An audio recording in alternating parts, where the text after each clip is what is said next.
सभी को शाम का नमस्कार। मैं लुसेंट पुस्तक से प्राचीन भारत का इतिहास के अंतर्गत इस्लाम धर्म पढ़ाने वाली हूँ। शुरू करते हैं। इस्लाम धर्म के संस्थापक हजरत मोहम्मद साहब थे। हजरत मोहम्मद साहब का जन्म 570 ईस्वी में मक्का में हुआ था। हजरत मोहम्मद साहब के पिता का नाम अब्दुल्ला और माता का नाम अमीना था। क्या था माता का नाम? अमीना। पिता का नाम अब्दुल्ला और माता का नाम अमीना था। इनका जन्म कब हुआ था? 570 ईस्वी में। कहाँ हुआ था? मक्का में। ठीक है। हजरत मोहम्मद साहब को 610 ईस्वी में मक्का के पास हीरा नामक गुफा में ज्ञान की प्राप्ति हुई। इन्हें भी ज्ञान की प्राप्ति कहाँ हुई? घर से बाहर हीरा नामक गुफा के पास एक गुफा में ही इन्हें भी ज्ञान की प्राप्ति हुई। ठीक है। 24 सितंबर 622 ईस्वी को पैगंबर की मक्का से मदीना की यात्रा इस्लाम जगत में मुस्लिम संवत के नाम से जाना जाता है। अगर बात करें कि जो इनका ज्ञान प्राप्ति है तो कहाँ हुई इन्हें? तो वो हुई है मक्का के पास हीरा नामक गुफा में। और 24 सितंबर 622 ईस्वी को पैगंबर की मक्का से मदीना की यात्रा, जब इन्होंने मक्का से मदीना की यात्रा इस्लाम जगत में मुस्लिम संवत के नाम से जानी जाती है। अर्थात 24 सितंबर 622 को पैगंबर की यात्रा के याद में हिजरी संवत के नाम से जाना जाता है। कौन सा संवत है? मुस्लिम संवत है, हिजरी संवत। ठीक है। ये पूछ लिया जाता है हिजरी संवत का संबंध किससे? तो इस्लाम धर्म से है। कब हिजरी संवत मनाया जाता है? 24 सितंबर 622 ईस्वी को।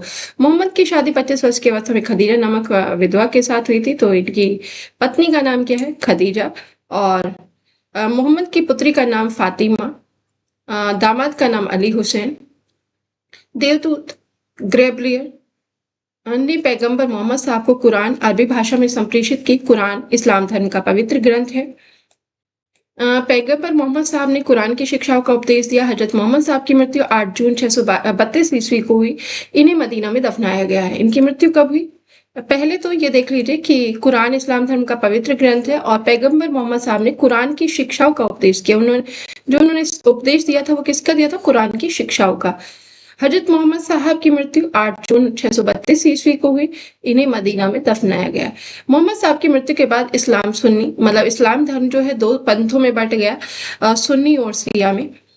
सुन्नी उन्हें कहते हैं जो सुन्ना में विश्वास करते थे। सुन्ना पैगंबर मोहम्मद साहब के कथनी तथा कार्यों का विवरण है।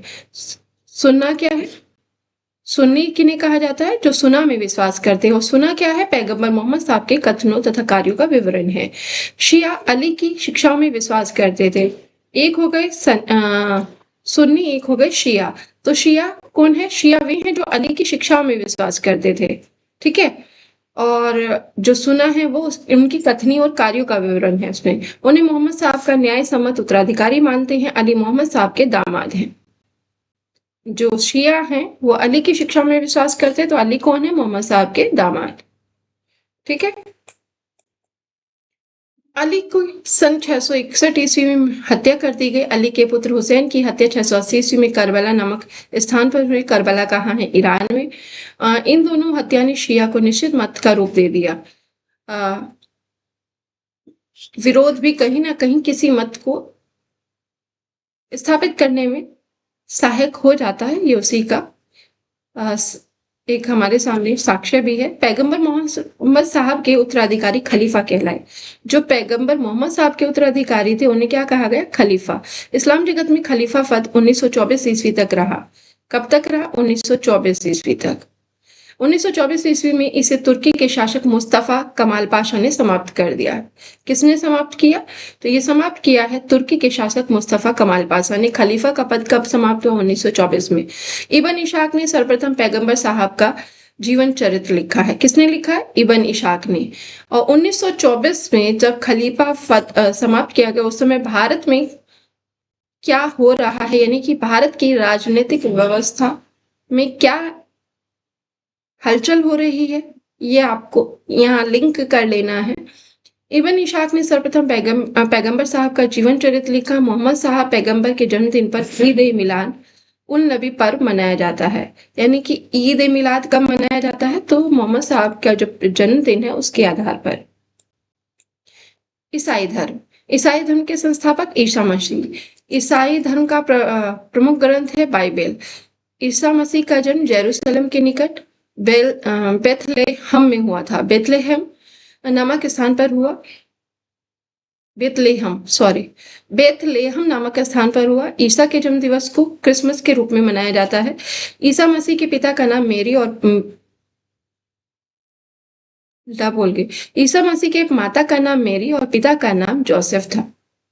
ठीक है, ईसा मसीह के माता का नाम मैरी और पिता का नाम जोसेफ था।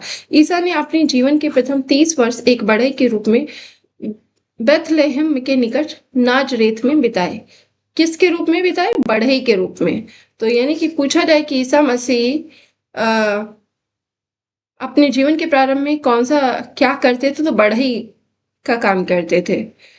ईसा मसीह के प्रथम 2 शिष्य एंडोस और पीटर हुए। कौन है? इनके शिष्य एंडोस और पीटर है। ठीक है, ईसा मसीह को सूली पर रोमन गवर्नर पोंटियस ने चढ़ाया था। यानी कि ईसा मसीह को सूली पर चढ़ाया गया और किसने? रोमन गवर्नर पोंटियस ने चढ़ाया था। ईसा मसीह को 33 ईस्वी में सूली पर चढ़ाया गया। कब चढ़ाया गया? 33 ईस्वी में। ईसाई धर्म का सबसे पवित्र चिन्ह क्रॉस है। ईसाई त्रित्व में विश्वास रखते थे। त्रित्व क्या है? ईश्वर और पिता, ईश्वर और पुत्र, ईश्वर और पवित्र आत्मा। त्रित्व क्या है? तो ईसाई धर्म में त्रित्व है, ईश्वर और पिता, ईश्वर और पुत्र, ईश्वर और पवित्र आत्मा। ठीक है।